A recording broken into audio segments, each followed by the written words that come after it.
अस्सलाम वालेकुम जी, मेरा नाम ज़ीशान है और आप देख रहे हैं मेरा यूट्यूब चैनल हक पे बोल। तो मोहतरमा कंवल शोजब साहबा के हवाले से जिस वीडियो का जिक्र किया जा रहा है, गैर अखलाकी वीडियो का, कि ये वीडियो कंवल शोजब साहबा की है, इस हवाले से अब कंवल शोजब साहबा का मौकफ सामने आ गया है। दोस्तों, siyaasat.pk वालों को मोहतरमा कंवल शोजब साहबा ने एक इंटरव्यू दिया है और इस इंटरव्यू में उन्होंने इस वीडियो की, इस खबर की सख्ती से तरदीद की है और ये कहा है कि 3 सितंबर को मुझे एक अननोन नंबर से मैसेज आया, मुझे ये कहा गया कि आपकी हमारे पास एक नाजेबा वीडियो है, आप हमें $50,000 दे दे तो हम इसको पब्लिक नहीं करेंगे, इसको मीडिया पे नहीं लाएंगे। उसके बाद में उनके ट्विटर अकाउंट पे भी गया, मैंने देखा तो उन्होंने उसके स्क्रीनशॉट लगाए हुए थे। बाद में अपने इंटरव्यू में उन्होंने ये कहा कि मैंने उस बंदे को, उस नंबर को ब्लॉक किया और उसके साथ जो मेरी बातचीत हुई थोड़ी बहुत, उसके स्क्रीनशॉट मैंने दुनिया को दिखा दिए कि मेरे साथ डी फेक टेक्नोलॉजी के जरिए ये सब कुछ किया जा रहा है। कंवल शोजब साहिबा का मौकफ ये है कि ये एक श्रीलंकन लड़की है, एक मॉडल है, जिसकी ये वीडियो है और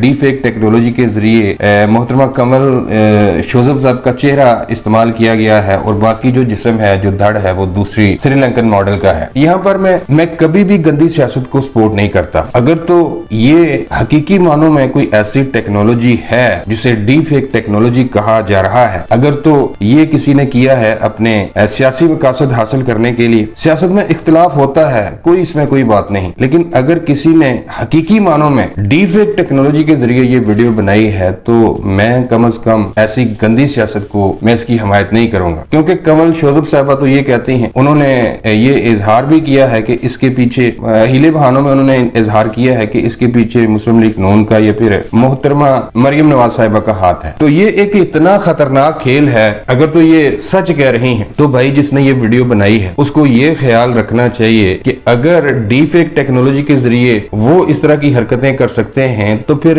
तहरीके इंसाफ वाले भी, आपकी जो खवातीन हैं, मुस्लिम लीग नून की या फिर पीपल्स पार्टी की जो खवातीन हैं जो सियासत में आना चाहती हैं या सियासत में हैं, तो फिर ये लोग भी उस तरह की कोई हरकत करेंगे तो फिर ये अच्छा नहीं है, ना आपके लिए ना उनके लिए। तो यहाँ पर पीटीआई को, मुस्लिम लीग नून को और तहरीके इंसाफ को एक पेज पर आना चाहिए और इस मामले की पूरी तहकीकात करवानी चाहिए। साइबर क्राइम वालों को हरकत में आना चाहिए और ये केस उनको अदालतों में लेके जाना चाहिए। जहां जहां से इस वीडियो की इन्होंने तहकीक करानी है या फोरेंसिक करवाना है वो करवाया जाए। अगर ये डी फेक टेक्नोलॉजी के जरिए बनाई गई है तो भाई किसी को ये हक नहीं पहुंचता कि वो किसी भी खातून के हवाले से इस तरह का घिनौना खेल खेले। लेकिन अगर खुदा ना खास्ता अगर ये सच है तो फिर मुझे नहीं समझ आता कि पीटीआई वाले इसको कैसे डिफेंड करेंगे, क्या मुंह दिखाएंगे माशरे में। इमरान खान साहब भी पिछले कुछ दिनों से अपने जलसों में ये कह रहे हैं कि मेरी भी कुछ वीडियो आने वाली है। तो इमरान खान साहब एक पॉलिटिशियन है, एक लीडर है, उनको भी चाहिए कि इस मामले को हल्के में ना ले। ये बहुत खतरनाक सियासत हो रही है। अगर खान साहब ये समझते हैं कि वाकई ही डी फेक टेक्नोलॉजी के जरिए खान साहब की और